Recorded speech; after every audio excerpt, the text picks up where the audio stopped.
রহমত, বরকত ও মাগফিরাত নিয়ে মাহে রমাদান আমাদের সামনে সমাগত। ঠিক এমত অবস্থায় ইসলামের দ্বিতীয় খলিফা হযরত ওমরে ফারুক রাদিয়াল্লাহু তাআলার একটি ঘটনা দিয়ে আজকের গল্প শুরু করছি। প্রিয় দর্শক, হযরত ওমর একদিন তার ঘরের কোণে বসে কান্না করছিলেন। দিনটি ছিল ঈদ উল ফিতরের দিন। সকালবেলা সকলেই গোসল করে আতর লাগিয়ে সুন্দর জামাকাপড় পরে ঈদের নামাজে যাওয়ার জন্য প্রস্তুতি নিচ্ছে। ঠিক এমত অবস্থায় আল্লাহর রাসূলের একজন সাহাবী, যিনি পৃথিবীতে দেখি জান্নাতের সুসংবাদ প্রাপ্ত হয়েছিলেন, হযরত ওমর ফারুক রাদিয়াল্লাহু তাআলা তার ঘরের কোণায় বসে অজর নয়নে কান্না করছেন। তার এই শিশুসুলভ আচরণ দেখে সাহাবীরা বললেন, হে ওমর ফারুক, আপনি কেন শিশুদের মতো কান্না করছেন? আজকে তো ঈদের দিন, আজকে তো মুসলমানদের খুশির দিন। দেখুন, সবাই ঈদের নামাজে যাওয়ার জন্য তৈরি হচ্ছে। আপনি কি আমাদের সাথে ঈদের নামাজে যাবেন না? তখন হযরত ওমর ফারুক রাদিয়াল্লাহু তাআলা সাহাবাদের কথার উত্তরে বললেন, হে সাহাবারা, আমি জানি না আল্লাহ রাব্বুল আলামিন আমাকে ক্ষমা করেছেন কিনা। কারণ যে রমাদানে আল্লাহর সন্তুষ্টি অর্জন করতে পারলো না, আল্লাহর ক্ষমা লাভ করতে পারলো না, তার জন্য তো জাহান্নাম নির্ধারিত। আমার মহান রব আমাকে ক্ষমা করেছে কিনা আমি তা জানি না। প্রিয় দর্শক, হযরত ওমর ফারুক রাদিয়াল্লাহু তাআলা দিনের বেলা রাষ্ট্রীয় কাজ এবং জনগণের সেবায় ব্যস্ত থাকতেন। তাছাড়া দৈনিক নির্দিষ্ট 5 ওয়াক্ত নামাজ জামাতের সাথে আদায় করার পরেও রাত্রে তিনি অতিরিক্ত নামাজ পড়তেন এবং রমজান মাসে রোজা রাখার ব্যাপারে তিনি কড়াকড়ি নিয়ম করতেন। তিনি প্রতি বছর হজ পালন করতেন। মৃত্যুর পূর্বে তিনি অনবরত 2 মাস রোজা রেখেছিলেন। সেই হযরত ওমরের চোখ দিয়ে টপ টপ করে পানি গড়িয়ে পড়ছিল। হয়তো মুহাম্মদ সাল্লাল্লাহু আলাইহি ওয়াসাল্লামের রেখে যাওয়া কুরআন এবং হাদিস থেকে তার জীবনে তিনি যে জ্ঞান লাভ করেছিলেন, সেই স্মৃতিচারণ করেই তিনি বেকুল হয়ে উঠেছিলেন ঈদের দিন সকালে। মুসনাদ আহমদে হযরত আবু হুরায়রা রাদিয়াল্লাহু তাআলা হতে বর্ণিত আছে যে রমজান মাস এসে গেলে রাসূলুল্লাহ সাল্লাল্লাহু আলাইহি ওয়াসাল্লাম বলতেন, হে জনমণ্ডলী, তোমাদের উপর রমজান মাস এসে পড়েছে। এই মাস খুবই বরকতপূর্ণ এবং কল্যাণময়। আল্লাহ সুবহানাহু ওয়া তাআলা তোমাদের উপর এই মাসে রোজা রাখা ফরজ করেছেন। এই মাসে জান্নাতের দরজা খুলে দেওয়া হয় এবং জাহান্নামের দরজা বন্ধ করে দেওয়া হয় আর শয়তানদের বন্দী করে রাখা হয়। এই মাসে এমন একটি রাত রয়েছে যে রাতটি 1000 মাসের চেয়ে উত্তম। এই মাসের কল্যাণ হতে যে ব্যক্তি বঞ্চিত হয়, প্রকৃতপক্ষে সে হচ্ছে হতভাগা।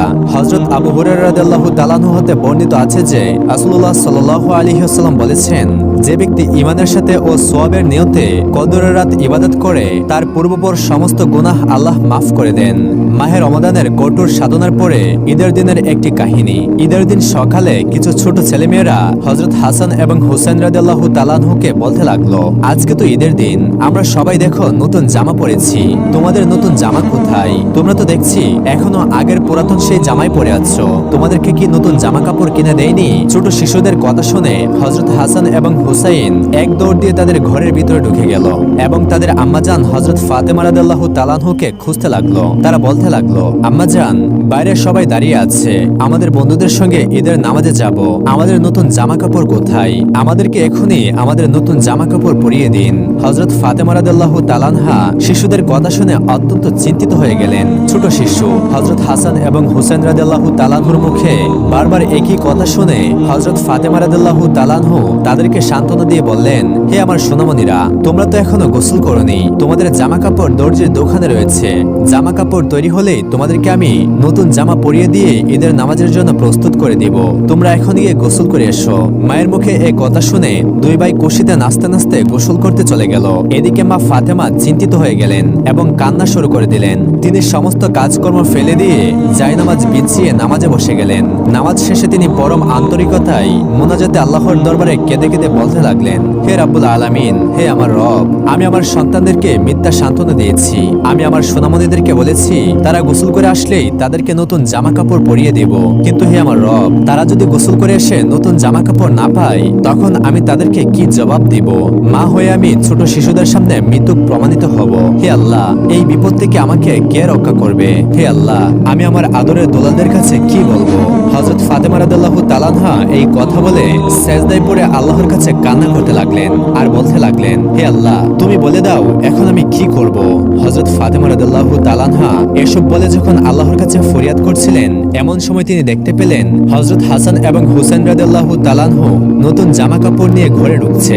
হযরত ফাতেমা হযরত হাসান এবং হযরত হুসাইনকে জিজ্ঞাসা করলেন, সোনামণিরা, তোমাদের হাতে এগুলো কিসের জামা কাপড়? 2 ভাই একসাথে জবাব দিল, মা, আমরা গোসল শেষ করে করে যখন বাড়ির দিকে রওনা করেছিলাম তখন একজন লোক আমাদেরকে ডেকে বলল, আমি দর্জির দোকান থেকে এসেছি, এই নাও তোমাদের নতুন জামা কাপড়। এই বলে তিনি আমাদেরকে আমাদের নতুন জামা কাপড় হাতে ধরিয়ে দিলেন এবং তিনি চলে গেলেন। এই কথা শুনে হযরত ফাতেমা রাদিয়াল্লাহু তাআলা আনহা আল্লাহর কাছে শুকরিয়া আদায় করতে লাগলেন এবং আল্লাহর দরবারে বলতে লাগলেন, হে আল্লাহ, তোমার মহিমা বোঝা বড় দায়। হে মাবুদ, তুমি আমার প্রতি যে অনুগ্রহ করেছো তোমার শুকরিয়া আমি কিভাবে আদায় করব।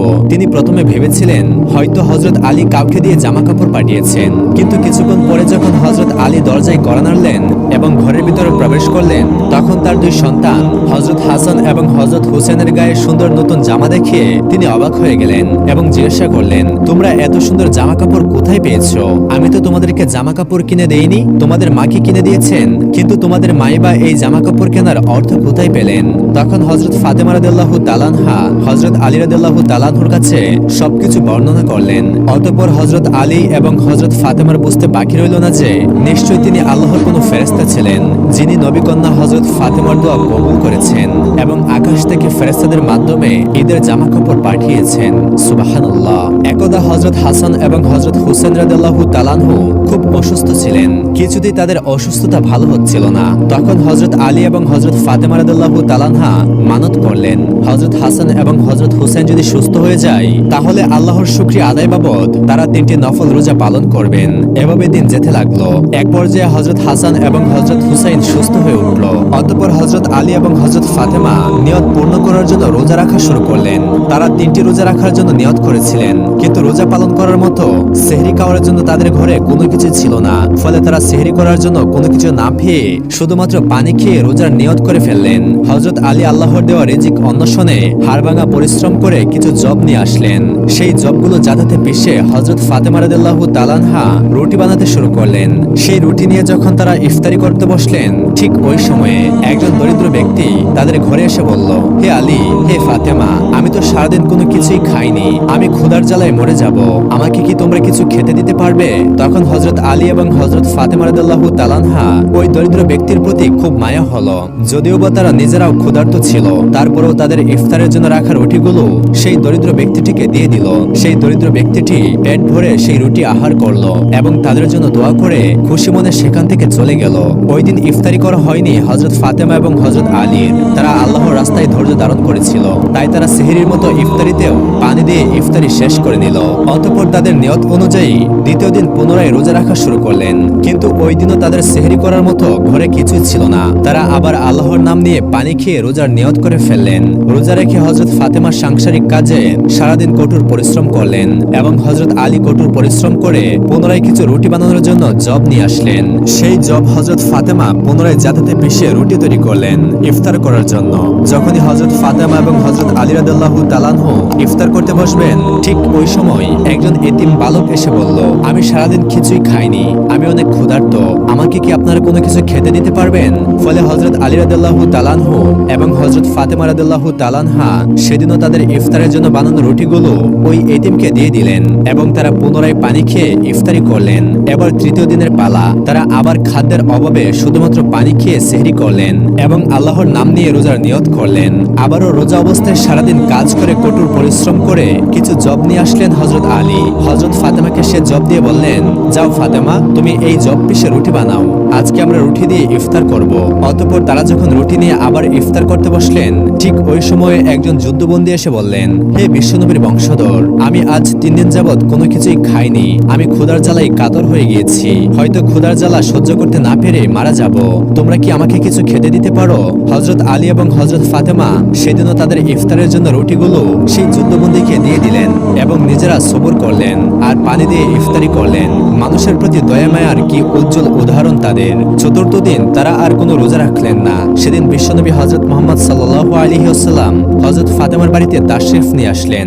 নবীজি সবার মুখের দিকে তাকিয়ে দেখলেন সবার মুখ ক্ষুধায় শুকিয়ে গেছে। নবীজি তাদেরকে উদ্দেশ্য করে বললেন, তোমাদেরকে দেখে আমার খুব কষ্ট হচ্ছে, তোমাদের দিকে তো আমি তাকাতেও পারছি না। তোমরা আল্লাহকে খুশি করার জন্য ক্ষুধার যন্ত্রণা সহ্য করে যে অনাহারীকে খাবার দিয়েছো নিশ্চয়ই আল্লাহ পাক তোমাদের উপর খুশি হয়েছেন এবং এর প্রতিদান ইনশাল্লাহ তোমরা অবশ্যই পাবে। হযরত আলী রাদিয়াল্লাহু তাআলা আনহুর সাথে বৈবাহিক বন্ধনে আবদ্ধ হয়ে সংসার জীবনে যাওয়ার পর থেকেই হযরত ফাতেমা রাদিয়াল্লাহু তাআলা আনহার কষ্টের দিন কাটাতে হয়। কারণ হযরত আলী রাদিয়াল্লাহু তাআলা আনহু ছিলেন অত্যন্ত দরিদ্র মানুষ। হযরত ফাতেমা রাদিয়াল্লাহু তাআলা আনহার জাতাকল ঘোরাতে ঘোরাতে হাতে ফুসকা পড়ে গিয়েছিল। এমনও বর্ণনা পাওয়া যায় যে স্বামীর ঘরে গায়ে জড়ানোর মতো একটিমাত্র চাদর ছিল। সেই চাদরটি এত খাটো ছিল যে তা দিয়ে মাথা ঢাকতে গেলে পা বের হয়ে যেত, আর পা ঢাকতে গেলে মাথা বেরিয়ে যেত। জীবিকার অবস্থা এত করুণ ছিল যে কখনো কখনো পুরো সপ্তাহে একবারও চুলায় আগুন জ্বলত না। হযরত ফাতেমা রাদিয়াল্লাহু তাআলা আনহা গরিব স্বামীর ঘরে একা একা সাংসারিক সমস্ত কাজকর্ম করে ক্লান্ত হয়ে যেতেন। আলী রাদিয়াল্লাহু তাআলা আনহু স্ত্রীর কষ্ট বুঝতেন, কিন্তু কাজের দাসী এনে স্ত্রীকে সহযোগিতা করার মতো সামর্থ্য তার ছিল না। একদিন হযরত আলী রাদিয়াল্লাহু তাআলা আনহু জানতে পারলেন যে মুসলমানদের হাতে যুদ্ধে বন্দী বহু দাসী এসেছে। এই সংবাদ পাওয়া মাত্র মুচকি হাসি দিয়ে প্রিয়তমা স্ত্রী হযরত ফাতেমা রাদিয়াল্লাহু তাআলা আনহাকে বললেন, তোমার সাংসারিক কাজে সাহায্য সহযোগিতা করার জন্য একজন দাসী তোমার পিতার কাছে চেয়ে নিয়ে আসো। আমার একান্ত বিশ্বাস যে তোমাকে যেভাবে রাসূল সাল্লাল্লাহু আলাইহি ওয়াসাল্লাম ভালোবাসেন, তাতে তুমি কোনো দাসীর আবেদন করা মাত্র তিনি তা দিয়ে দিবেন। স্বামী হযরত আলী রাদিয়াল্লাহু তাআলা আনহুর বুদ্ধি অনুযায়ী ফাতেমা রাদিয়াল্লাহু তাআলা আনহা আল্লাহর রাসূল সাল্লাল্লাহু আলাইহি ওয়াসাল্লামের দরবারে উপস্থিত হলেন বটে, কিন্তু অতিশয় লাজুক ফাতেমা রাদিয়াল্লাহু তাআলা আনহা কিছুই বলতে সাহস পেলেন না। রাসূল সাল্লাল্লাহু আলাইহি ওয়াসাল্লাম কন্যা ফাতেমার আগমন দেখে তার কারণ জিজ্ঞাসা করলেন।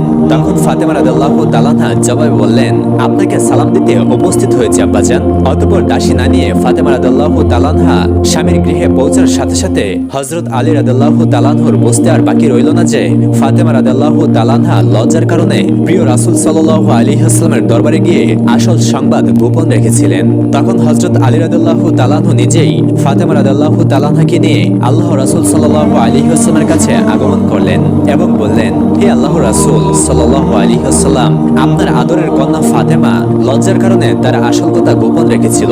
সে আপনার কাছে তার সাংসারিক কাজে সহযোগিতা করার জন্য গনিমতের মাল থেকে একজন দাসী প্রার্থনা করতে এসেছিল। হযরত আলী রাদিয়াল্লাহু তাআলা আনহুর কথা শুনে রাসূল সাল্লাল্লাহু আলাইহি ওয়াসাল্লাম তার উত্তরে বললেন, তোমাদের খেদমতের জন্য আমি কোনো খৈনি দিতে পারি না, কেননা আসহাবে কুফার খাওয়া দাওয়ার দায়িত্ব আমাকে বহন করতে হয়। আমি কেমন করে তাদের কথা ভুলে যাব, যারা নিজেদের বাড়িঘরের মায়া মমতা ত্যাগ করে বিশ্ব জাহানের মালিক আল্লাহ তাআলা এবং তার প্রিয় হাবিবের সন্তুষ্টির জন্য এই পথ বেছে নিয়েছে। এই কথা বলার পর রাসূল সাল্লাল্লাহু আলাইহি ওয়াসাল্লাম কলিজার টুকরা ফাতেমা রাদিয়াল্লাহু তাআলা আনহাকে বললেন, হে ফাতেমা, তুমি ধৈর্য ধরো। সত্যিকার অর্থে সেই হলো উত্তম মহিলা, যার মাধ্যমে পরিবারের লোকজন উপকৃত হয়। অতঃপর রাসূল সাল্লাল্লাহু আলাইহি ওয়াসাল্লামের কথাগুলো হৃদয়পটে অক্ষিত করে ফাতেমা রাদিয়াল্লাহু তাআলা আনহা স্বামীর সাথে তাদের বাসায় ফিরে আসলেন। রাত্রিবেলা রাসূল সাল্লাল্লাহু আলাইহি ওয়াসাল্লাম মা ফাতেমার ঘরে এসে উপস্থিত হলেন। হযরত ফাতেমা রাদিয়াল্লাহু তাআলা আনহা এবং হযরত আলী রাদিয়াল্লাহু তাআলা আনহু বিশ্বনবী হযরত মুহাম্মদ সাল্লাল্লাহু আলাইহি ওয়াসাল্লামকে দেখে সালাম দিলেন। তখন আল্লাহর রাসূল সাল্লাল্লাহু আলাইহি ওয়াসাল্লাম বললেন, আমার নিকট তোমরা যা দাবি করেছিলে তার তুলনায় উত্তম বস্তু পেতে তোমরা রাজি আছো কি? তখন তারা আদবের সাথে নম্র কণ্ঠে বললেন, ইয়া রাসূলুল্লাহ, অবশ্যই আমরা রাজি আছি। অতঃপর তাদের দিকে তাকিয়ে রাসূল সাল্লাল্লাহু আলাইহি ওয়াসাল্লাম বললেন, আমাকে হযরত জিবরাইল আলাইহিস সালাম নামাজের পর 3টি বাক্য পাঠ করার জন্য বলেছেন। সেই বাক্য 3টি হলো, তোমরা নামাজের পর 33 বার সুবহানাল্লাহ, 33 বার আলহামদুলিল্লাহ এবং 33 বার আল্লাহু আকবার পাঠ করবে। রাতে বিছানায় যাওয়ার পূর্বেও প্রতিদিন এই আমলটি করবে। তাহলে একজন দাসী যা কাজ করে দিত, সেই কাজের বরকত আল্লাহ তোমার কাছেই দান করবেন। অতঃপর হযরত মুহাম্মদ সাল্লাল্লাহু আলাইহি ওয়াসাল্লাম সেখান থেকে চলে গেলেন। অতঃপর একদা হযরত আলী রাদিয়াল্লাহু তাআলা আনহু কতিপয় সাহাবাদেরকে লক্ষ্য করে বললেন, যেদিন রাসূল সাল্লাল্লাহু আলাইহি ওয়াসাল্লাম আমাদেরকে এই দোয়া পাঠ করার জন্য বলেছিলেন, আমি সেদিন হতে আজ পর্যন্ত এই পবিত্র বাক্যসমূহ পাঠ করতে ভুলে যাইনি। হযরত আলী রাদিয়াল্লাহু তাআলা আনহুর এমন কথা শোনা মাত্র একজন সাহাবী বললেন, তাহলে কি আপনি সিফিনের যুদ্ধের রাতেও এই দোয়া পাঠ করেছিলেন? উত্তরে আলী রাদিয়াল্লাহু তাআলা আনহু বললেন, হ্যাঁ, আমি ঐতিহাসিক সিফিনের যুদ্ধের রাতেও এই দোয়া পাঠ করেছিলাম। একদা হযরত রাসূল সাল্লাল্লাহু আলাইহি ওয়াসাল্লাম ফাতেমা রাদিয়াল্লাহু তাআলা আনহার ঘরে গিয়ে দেখেন ফাতেমা রাদিয়াল্লাহু তাআলা আনহা উটের চামড়া পরে আছেন। সে চামড়ার মধ্যে ছিল 13টি তালি। ওই সময় রাসূল কন্যা হযরত ফাতেমা রাদিয়াল্লাহু তাআলা আনহা আটা পিষছিলেন এবং বিশ্বপ্রভু আল্লাহ তাআলার মহাগ্রন্থ আল কোরআনের বাণী পড়ছিলেন। আদরের কন্যার এমন কষ্ট দেখে রাসূল সাল্লাল্লাহু আলাইহি ওয়াসাল্লাম মনে কোনো কষ্ট নিলেন না। মেয়েকে লক্ষ্য করে বললেন, হে ফাতেমা, ধৈর্যের মাধ্যমে পার্থিব জগতের সকল কষ্ট শেষ করো এবং আখিরাতের স্থায়ী শান্তি এবং খুশির প্রহর গুনতে থাকো। রহমানুর রহিম আল্লাহ তাআলা তোমাদেরকে উত্তম পুরস্কার দিবেন। একদিন হযরত ফাতেমা রাদিয়াল্লাহু তাআলা আনহা মসজিদে নববীতে তাশরিফ নিয়ে গেলেন এবং রুটির কয়েকটি ছোট ছোট টুকরা রাসূল সাল্লাল্লাহু আলাইহি ওয়াসাল্লামের পবিত্র হাতে দিলেন। রাসূল সাল্লাল্লাহু আলাইহি ওয়াসাল্লাম তখন ফাতেমা রাদিয়াল্লাহু তাআলা আনহাকে জিজ্ঞাসা করলেন, এই রুটির টুকরোগুলো তুমি কোথায় পেয়েছো? তখন জবাবে ফাতেমা রাদিয়াল্লাহু তাআলা আনহা নম্র কণ্ঠে বললেন, আব্বাজান, অল্প কিছু জব পিষে রুটি বানিয়েছিলাম। আমরা যখন মুখে দিচ্ছিলাম তখন আপনার কথা মনে পড়লো, তাই আপনার জন্য সামান্য কিছু রুটি রেখে দিয়েছিলাম। তৃতীয় বেলা অনাহারে থাকার পর আজ ভাগ্যে আমাদের রুটিটুকু মিলেছে। নবী করিম সাল্লাল্লাহু আলাইহি ওয়াসাল্লাম ফাতেমা রাদিয়াল্লাহু তাআলা আনহার দেওয়া রুটি খেলেন এবং বললেন, আমি 4 বেলা অনাহারে থাকার পর আজ তোমাদের দেওয়া রুটির টুকরাটি মুখে দিলাম। একদিন হযরত ফাতেমা রাদিয়াল্লাহু তাআলা আনহা এবং হযরত আলী রাদিয়াল্লাহু তাআলা আনহুর মধ্যে কোনো ব্যাপার নিয়ে কথোপকথন চলছিল। এমন সময় হঠাৎ করে হযরত ফাতেমা রাদিয়াল্লাহু তাআলা আনহুর মুখ থেকে একটি কড়া কথা বের হয়ে গেল। হযরত ফাতেমা রাদিয়াল্লাহু তাআলা আনহার মুখ থেকে এমন বাক্য শুনে হযরত আলী রাদিয়াল্লাহু তাআলা আনহু ব্যথিত হলেন। যার কাছ থেকে সর্বদাই সম্মান এবং ভালোবাসামূলক আচরণ পেয়ে থাকেন, তার মুখ থেকে এ ধরনের বক্তব্য বের হওয়ায় তিনি খুবই দুঃখ পেলেন। অতঃপর হযরত আলী রাদিয়াল্লাহু তাআলা আনহু ফাতেমা রাদিয়াল্লাহু তাআলা আনহার সাথে অভিমান করে তাকে কোনো কিছু না বলে ঘর থেকে বেরিয়ে গেলেন। এমনকি রাতেও ঘরে ফিরে আসেননি। তাদের এমন মনোমালিন্য কথা প্রিয় নবী হযরত মুহাম্মদ সাল্লাল্লাহু আলাইহি ওয়াসাল্লামের কানে গেল। তখন আল্লাহর নবী সাল্লাল্লাহু আলাইহি ওয়াসাল্লাম হযরত আলী রাদিয়াল্লাহু তাআলা আনহুর খুঁজে বের হয়ে গেলেন। খুঁজতে খুঁজতে হঠাৎ দেখলেন আলী রাদিয়াল্লাহু তাআলা আনহু মসজিদে ধুলাবালির মধ্যে শুয়ে আছেন। তখন আল্লাহর নবী সাল্লাল্লাহু আলাইহি ওয়াসাল্লাম তাকে এমন অবস্থায় দেখে বললেন, হে আবু তারাব, অর্থাৎ হে ধুলাবালির বাপ, অতি শীঘ্রই গৃহে চলো। হযরত আলী রাদিয়াল্লাহু তাআলা আনহু রাসূল সাল্লাল্লাহু আলাইহি ওয়াসাল্লামের সাথে গৃহের দিকে চলতে লাগলেন। অতঃপর গৃহে পৌঁছে রাসূল সাল্লাল্লাহু আলাইহি ওয়াসাল্লাম উভয়কে নসিহত করে উভয়ের মধ্যকার মান ও অভিমান মিটিয়ে দিয়ে বললেন, তোমরা সুখে দেখো। কিছুদিন পরের কথা, আল্লাহ রাসূল অসুস্থ হয়ে পড়লেন। নবীজি যেদিন দুনিয়া থেকে বিদায় গ্রহণ করবেন সেদিন হযরত ফাতেমা আল্লাহ রাসূলের কাছেই ছিলেন। হযরত মুহাম্মদ সাল্লাল্লাহু আলাইহি ওয়াসাল্লাম তার আদরের দোলালি হযরত ফাতেমাকে খুব ভালোবাসতেন এবং তিনি বলেছেন, যে ফাতেমাকে ভালোবাসে সে যেন আমাকে ভালোবাসে এবং যে আমার মেয়ে ফাতেমাকে কষ্ট দেয় সে যেন আমাকেই কষ্ট দেয়। নবীজি কিছুক্ষণ পর কেঁদে উঠলেন। তখন ফাতেমা রাদিয়াল্লাহু তাআলা আনহা রাসূল পাক সাল্লাল্লাহু আলাইহি ওয়াসাল্লামকে জিজ্ঞাসা করলেন, আব্বাজান, আপনি এভাবে কেন কান্না করছেন? তখন বিশ্বনবী বললেন, হে মা ফাতেমা, আমি যেদিন দুনিয়া থেকে বিদায় হয়ে মহান রাব্বুল আলামিনের দরবারে চলে যাব তখন আমার উম্মতের কি অবস্থা হবে, এই কথা চিন্তা করে আমি অস্থির হয়ে পড়েছি। আল্লাহর নবীর মুখে এমন কথা শুনে হযরত ফাতেমা কান্না করতে লাগলেন। হযরত ফাতেমা বুঝতে পারলেন যে হয়তোবা নবীজি আজকেই দুনিয়া থেকে বিদায় হয়ে যাবেন। তার কিছুক্ষণ পর দরজায় খটখট শব্দ হলো। নবীজি হযরত ফাতেমাকে দরজায় গিয়ে দেখতে বলেন কে এসেছে। হযরত ফাতেমা রাদিয়াল্লাহু তাআলা আনহা নবীজির কাছ থেকে অনুমতি নিয়ে যখন দরজা খুলতে গেলেন তখন তিনি ভয়ে চিৎকার করে আবারও ঘরে ঢুকে পড়লেন। বিশ্বনবী সাল্লাল্লাহু আলাইহি ওয়াসাল্লাম জিজ্ঞাসা করলেন, কি হয়েছে মা? তখন হযরত ফাতেমা রাদিয়াল্লাহু তাআলা আনহা কেঁদে কেঁদে বললেন, আব্বাজান, দরজা খুলে দেখলাম একজন মানুষ বাইরে দাঁড়িয়ে আছে, যার পা হচ্ছে জমিনে আর মাথা দেখা যাচ্ছে আসমানে। আমি এরকম ভয়ঙ্কর মানুষ আমার জীবনে কখনো দেখিনি। বিশ্বনবী হযরত মুহাম্মদ সাল্লাল্লাহু আলাইহি ওয়াসাল্লাম ফাতেমাকে বললেন, মা, ওনাকে আসতে দাও, উনি হচ্ছে মৃত্যুর ফেরেশতা হযরত আজরাইল আলাইহিস সালাম। এই কথা শুনে হযরত ফাতেমা চিৎকার দিয়ে উঠলেন। অতঃপর হযরত আজরাইল আলাইহিস সালাম ঘরের মধ্যে প্রবেশ করলেন এবং নবীজিকে সালাম দিলেন এবং বললেন, ইয়া রাসূলুল্লাহ, আল্লাহ তাআলা আপনাকে সালাম জানিয়েছেন। হে নবী, আল্লাহর পক্ষ থেকে আমি আপনার জান কবজ করতে এসেছি এবং আল্লাহ তাআলা আমাকে বলে দিয়েছেন আপনার অনুমতি না নিয়ে আমি যেন আপনার জান কবজ না করি, আর যদি আপনি ফিরে যেতে বলেন তবে যেন আমি অবশ্যই ফিরে যাই। বিশ্বনবী হযরত আজরাইল আলাইহিস সালামকে উদ্দেশ্য করে বললেন, হে আজরাইল, আমি যেদিন দুনিয়া থেকে চলে যাব সেদিন থেকে আমার গুনাহগার উম্মতের কি হবে? এমন সময় আল্লাহ রাব্বুল আলামিন হযরত জিবরাইল আলাইহিস সালামকে নবীজির কাছে পাঠালেন এবং বলে দিলেন, হে জিবরাইল, তুমি আমার বন্ধু মুহাম্মদকে গিয়ে বলো সে দুনিয়া থেকে চলে যাওয়ার পর তার উম্মতের দায়িত্ব স্বয়ং আল্লাহ গ্রহণ করবেন। তখন হযরত জিবরাইল আলাইহিস সালাম রাসূল সাল্লাল্লাহু আলাইহি ওয়াসাল্লামের কাছে এসে আল্লাহ রাব্বুল আলামিনের কথা জানিয়ে দিলেন। তখন বিশ্বনবী মুচকি হাসতে হাসতে হযরত আজরাইল আলাইহিস সালামকে লক্ষ্য করে বললেন, হে আজরাইল, এবার তুমি তোমার দায়িত্ব পালন করতে পারো। সুবহানাল্লাহ।